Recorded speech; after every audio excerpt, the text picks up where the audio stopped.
The hardest thing for a nation is not to change, but to know how much it can change before it no longer recognizes itself.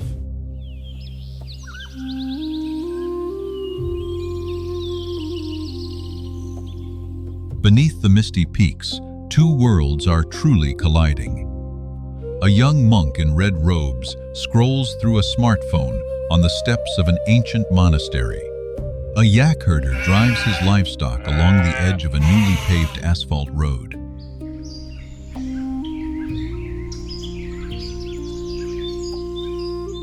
The warmth from a traditional wood stove lingers right beside a modern urban development plan.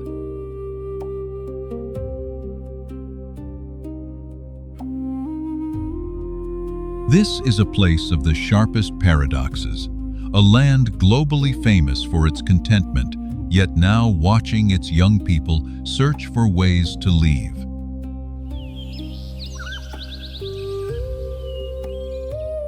A nation fiercely determined to protect the integrity of its forests, yet longing for more roads, jobs, and infrastructure. A society that has always placed spiritual life above all else, now urgently preparing to open its doors to global investment capital.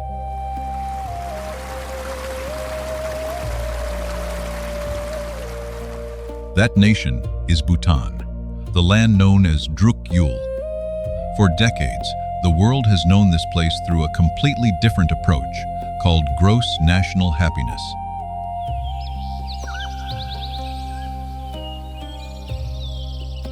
This is not a simple measure of emotion, but an effort to redefine development, a place where humans and nature are not sacrificed for growth.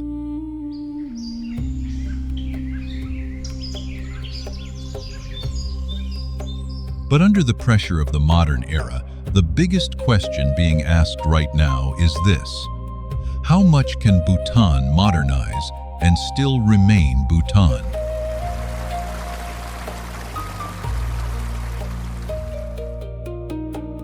To understand what this country is truly trying to hold on to, we first have to understand how these mountains shape the lives of the people here in the first place.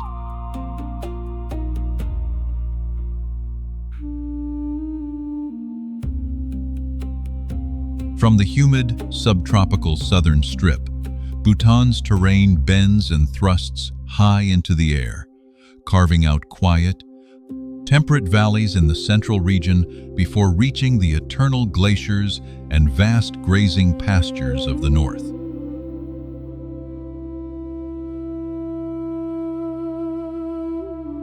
This extreme change in altitude over a short distance does more than create a diverse climate. It acts as the blueprint that dictates exactly how humans survive here.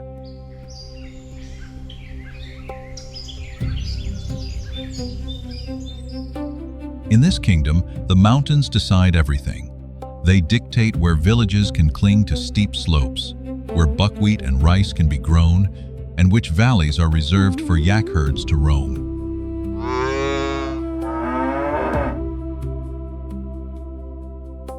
The fiercely fragmented terrain determines how a child walks for hours along cliff edges to get to school, or how a patient is carried on shoulders past landslides to reach a medical clinic.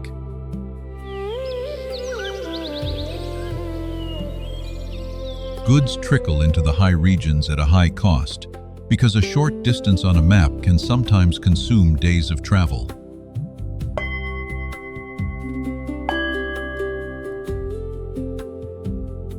Respect for nature is deeply etched into the nation's foundation, with the Constitution mandating that forest cover be maintained at a minimum of 60%, helping the country achieve carbon-negative status.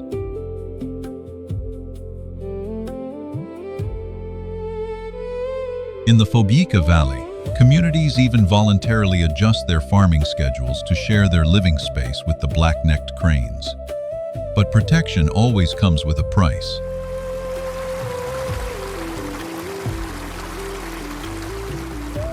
Strictly preserved forests inadvertently shrink arable land, hold back infrastructure development, and directly limit local economic opportunities.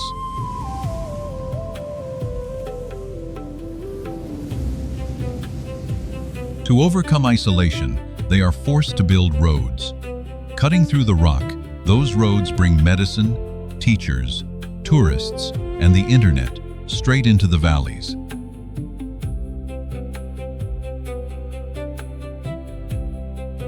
Yet, those very same roads are quietly carrying young people away from their villages.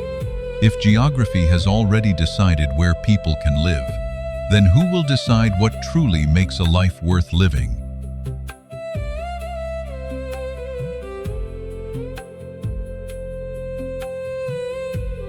Gross national happiness, or GNH, is rarely fully understood outside the borders of this kingdom. It is by no means an emotional measure of whether people feel happy or sad today, but a comprehensive method to assess the quality of life.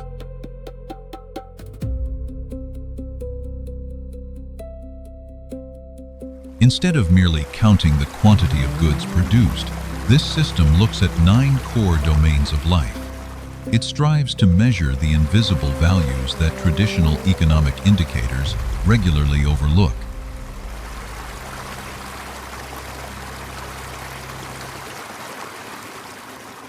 It asks deep, practical questions about existence. Do people have enough time for their families after work? Are they living healthy lives? Is the ecological environment being destroyed?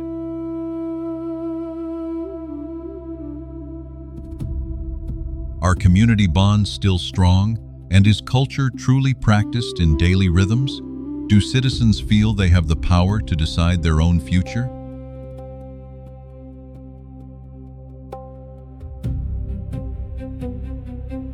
When viewed through this lens, complex pictures begin to emerge. The capital, Thimphu, with all its material opportunities, does not necessarily score the highest in GNH compared to a rural area like Bumthang.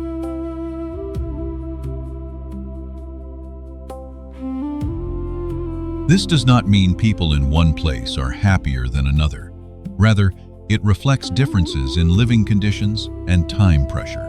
The picture is also clearly fragmented between the young and the elderly, between the quiet countryside and transforming cities, and between farmers and the salaried class.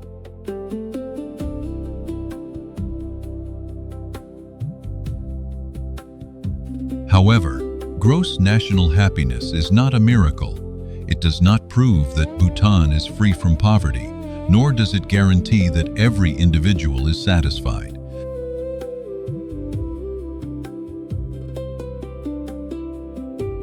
No matter how humane this indicator is, it cannot replace jobs, hospitals, or the right to choose one's future. GNH is a policy question constantly wrestled with, not a complete answer.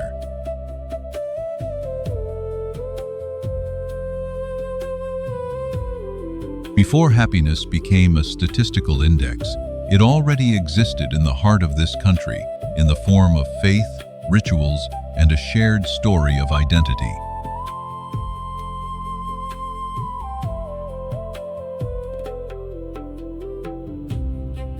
Before the 17th century, this land was a fragmented tapestry of multiple local centers of power.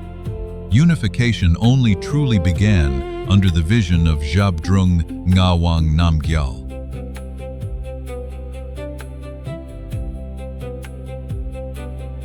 The clearest symbol of this process is the system of dzongs, massive structures that served 3 concurrent roles: military fortresses, administrative centers, and religious institutions.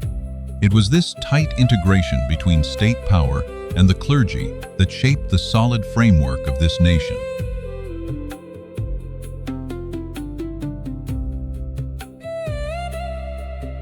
Buddhism here is not confined behind monastery walls.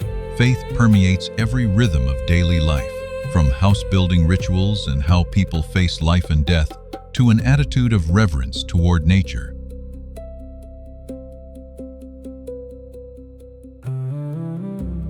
While the monasteries perched precariously on cliffside faces may stem from ancient legends, the people's faith is a deeply rooted reality.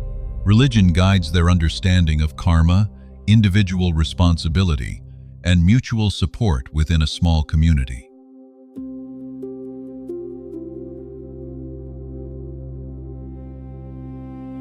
Cultural identity here is not a quiet artifact sitting in a museum. It is woven into the traditional Go and Kira clothing, the Dzongkha language, and the code of conduct required at schools and workplaces.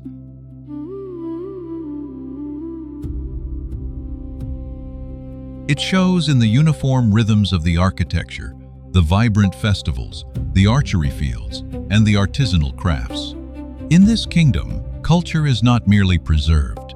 It is practiced, nurtured, and vividly recreated every single day.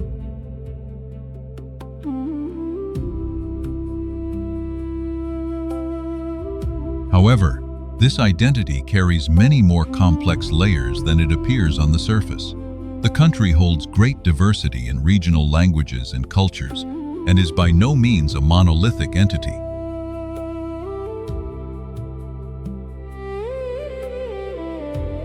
Historical tensions involving the Lhotshampa community and the refugee crisis have revealed a deeply complicated side to the effort of protecting and defining national identity.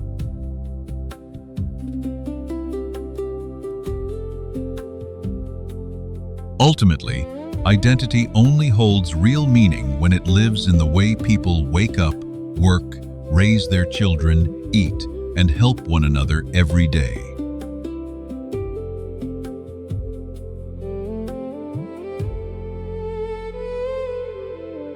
The darkness fades over the valley, giving way to a new day the moment a grandmother wakes to light the kitchen fire. The warmth spreads, chasing away the bitter cold trapped inside the thick, rammed earth walls.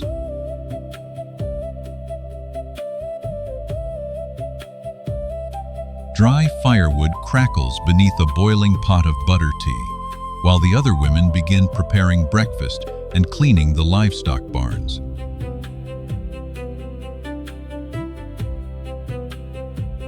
A traditional house rarely belongs to just one generation.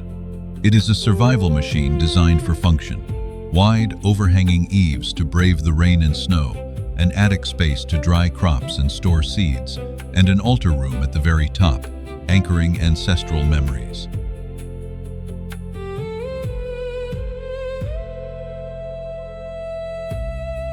As the sun rises higher, the rhythm of life shifts to the terraced fields along the slopes. The work holds none of the romance seen in travel photos. It means long days spent bent double, sowing seeds, weeding, and harvesting with bare hands.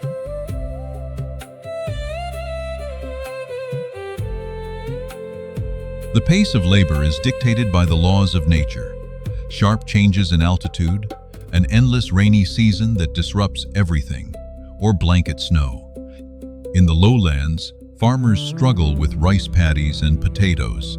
On the high pastures, herders drive their yak flocks in search of scarce food.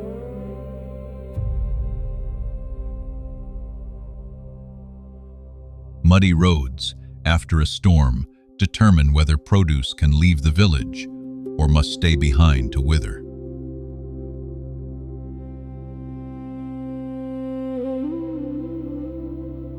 Along those same challenging roads, children begin their journey to school.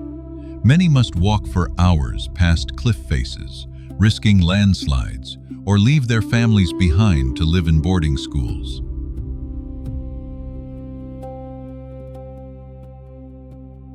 At school, they learn in English and Dzongkha, completely different from the local dialects they use to speak with their grandparents.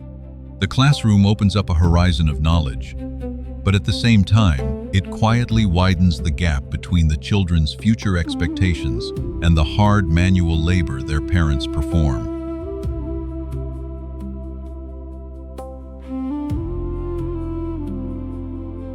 Isolation reveals its harshness most fiercely when illness strikes. A health clinic is rarely located right in the village. Sometimes, a patient must be carried on shoulders, making a grueling walk past landslide zones to reach a point where an ambulance can finally get access.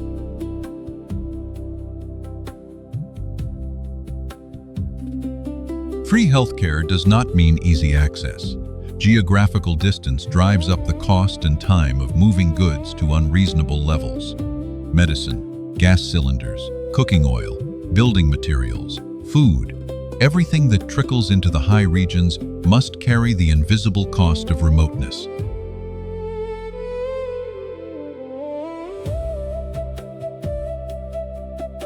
When darkness blankets the land, the kitchen fire returns to be the heart of the home. The whole family gathers around a bowl of ima dachi, rich with the heat of chilies cooked with cheese, eaten with red rice or buckwheat, depending on the region.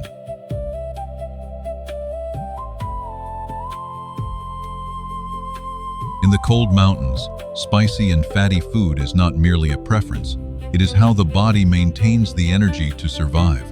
Dinner around the fire is a sacred time for generations to share news, tell the stories of the day, and tighten their bonds.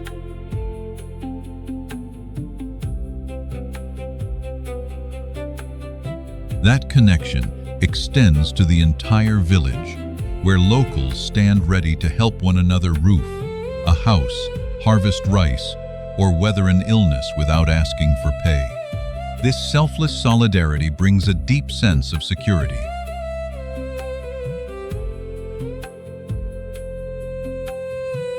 However, in a community where everyone knows everything about each other, personal privacy barely exists. Neighborly ties nurture the people, but they also come with invisible pressure and strict expectations.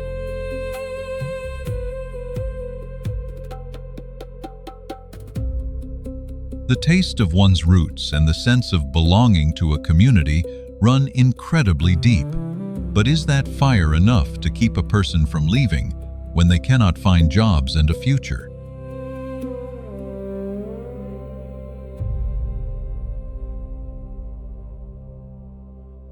In a small economy, rarely does any family survive on a single trade. Their livelihood is an interwoven network of multiple pieces. A household might sow seeds, graze livestock, take on seasonal labor, host travelers, or diligently weave traditional cloth.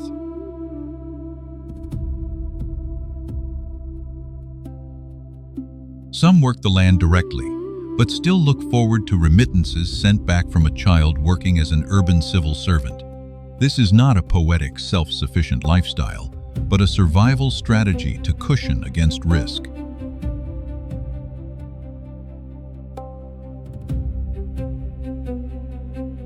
On the frozen pastures, yaks are the core source of life, but this grueling herding trade faces endless challenges. Follow a block of cheese or a basket of apples from the source to the market.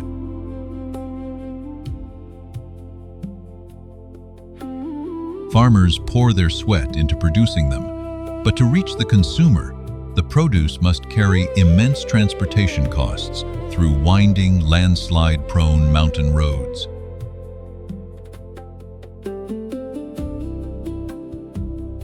After passing through middlemen, the value left in the workers' pockets is very little. Geographical distance erodes profits, making it hard for honest work in the fields to guarantee a comfortable life.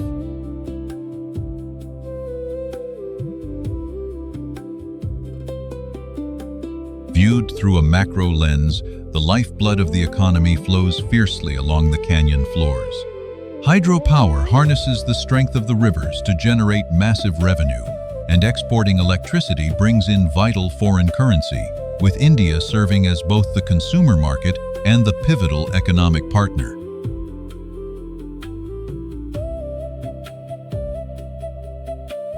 This connection funds many welfare programs, but reveals a fragile paradox.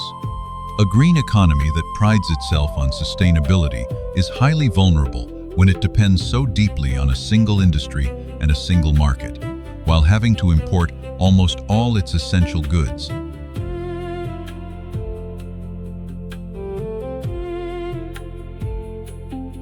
To protect the landscape, the nation applies a high sustainable development fee to prevent mass tourism. This policy creates income opportunities for homestays, guides, drivers, and artisans. But its flip side raises tough questions.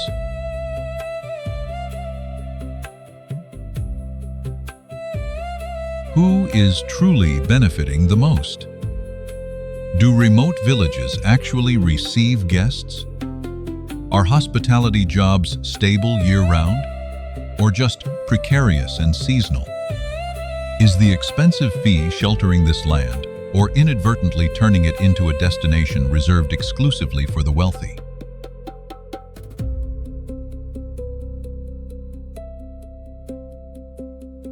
This country does not reject money. It just does not want money to become the sole power that decides how a valley must live.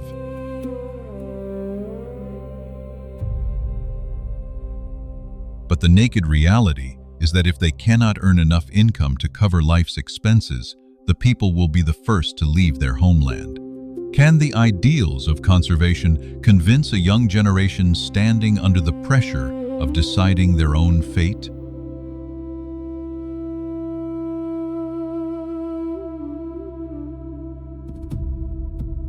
They are a generation growing up with experiences completely different from their parents. Today's young people absorb knowledge in English, connect to the world via the internet, and are highly attuned to the global labor market.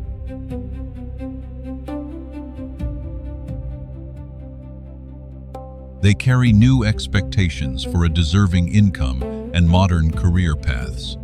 Very few of them still want to take on grueling agricultural work or continue the days of herding livestock through the wind and frost on the high mountains.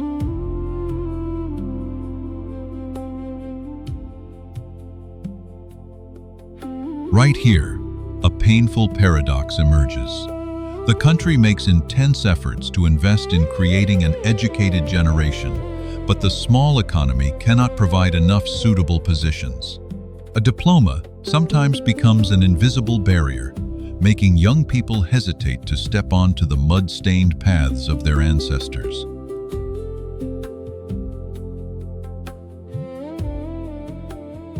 The corporate and public sectors, despite trying, cannot absorb the entire new workforce. As of the fourth quarter of 2025, the overall unemployment rate stood at just 3.8%, but youth unemployment reached a threshold of 20.6%.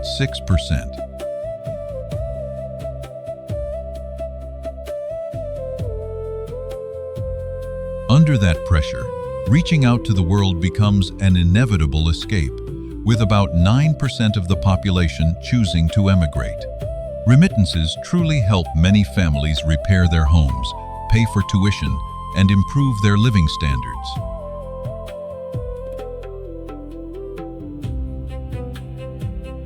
Yet the departures also leave behind endless gaps. Behind the flights are abandoned fields, lonely elderly people, a breakdown in the transmission of artisanal crafts, and staff shortages in many essential sectors.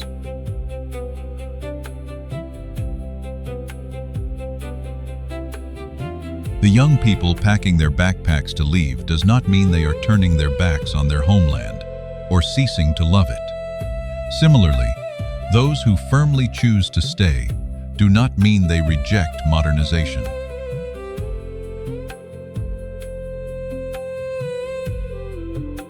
The core issue lies in whether they truly have the freedom to choose their own future, or whether every final decision is being forced upon them by economic circumstance.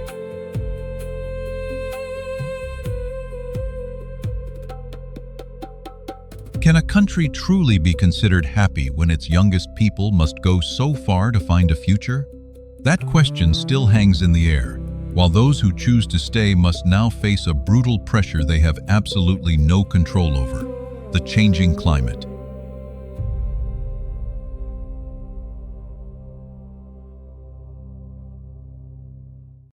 Proud of its carbon-negative status, the greenhouse gases absorbed by Bhutan's forests are always much greater than its emissions, yet national borders cannot form a shield against global warming.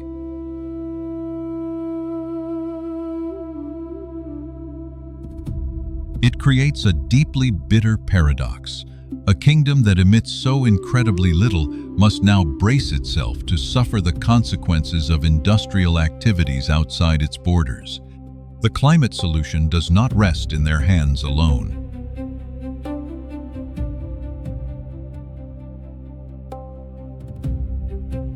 the most fierce threat hangs over the Himalayan peaks. Rising temperatures cause the glaciers to melt continuously, quietly filling glacial lakes to the bursting point.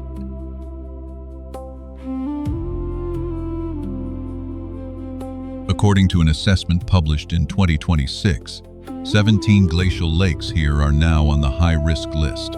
If their natural embankments rip open, a glacial lake outburst flood will sweep through the valleys.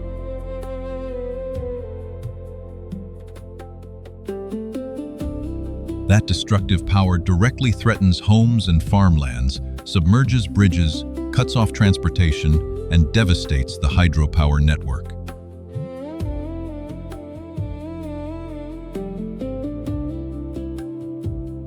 The change does not just sit in reports, but is etched deeply into daily life. Unusually heavy rains pour down, causing severe landslides. Instantly, cargo trucks cannot enter the villages, driving food prices sky high.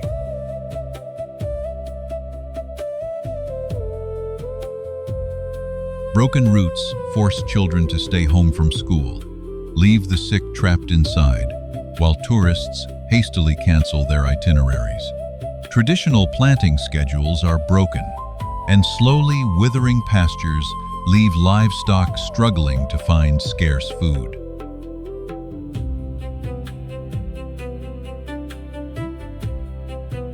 The shrinking of pastures makes the already grueling trade of high-altitude yak herding even more of a struggle.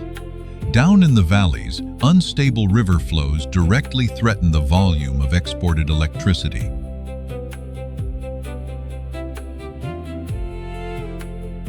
Both the centuries-old traditional livelihoods and the modern economy reveal their fragility when their fate is bound to nature.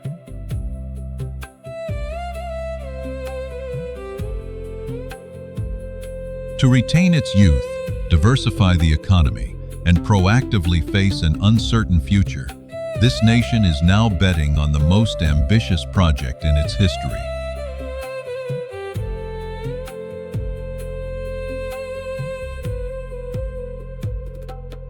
Located in the south along the Indian border, Gelephu is not a quiet, empty canvas waiting for urban planners.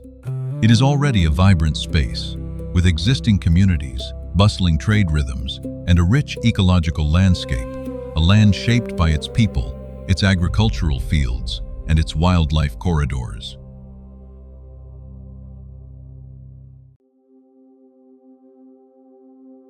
On this foundation, the Gelephu Mindfulness City was officially initiated by a royal charter in December 2024.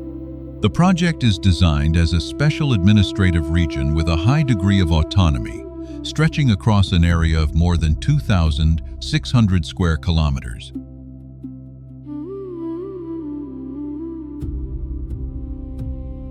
Its goal is to attract investment, diversify the economy, build regional connection networks, and, most importantly, create jobs to retain young people.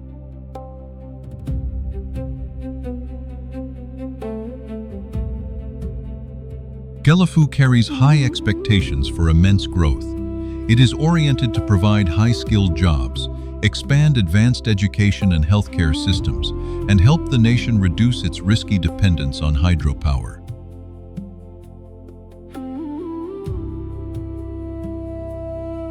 If fully realized, it could become a model green city, strong enough to convince Bhutanese living abroad to change their minds and return home.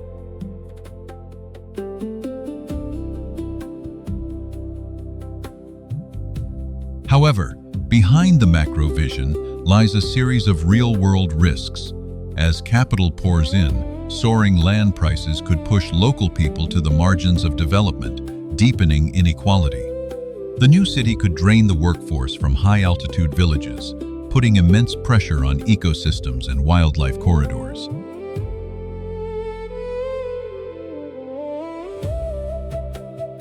Furthermore, culture risks turning into a mere decorative surface, and the concept of mindfulness could become nothing more than a marketing brand. Who will own the land? Who will get the jobs? Who will truly benefit? and who will be forced to alter their way of life.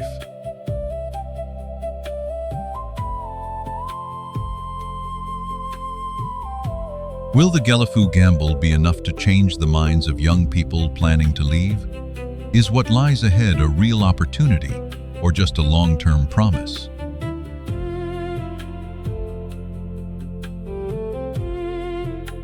Can a modern city build a future without breaking its identity? Can a city built to protect the soul of Bhutan hold on to that soul when global money begins to flow through it?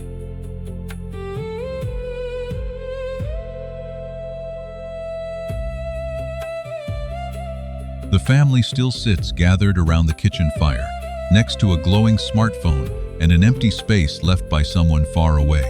Outside, the road keeps running along the valley.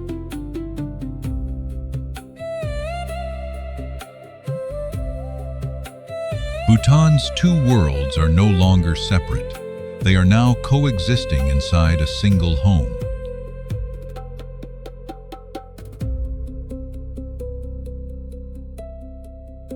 Gross national happiness is not proof that everyone is always content.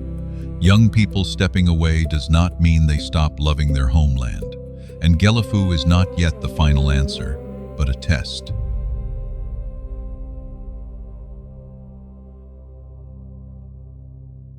The future of this kingdom depends on whether its people are truly given the freedom to choose.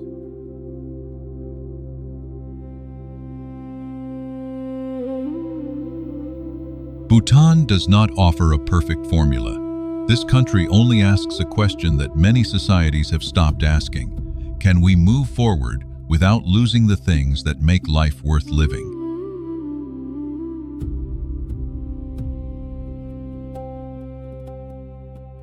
How do you define a life worth living?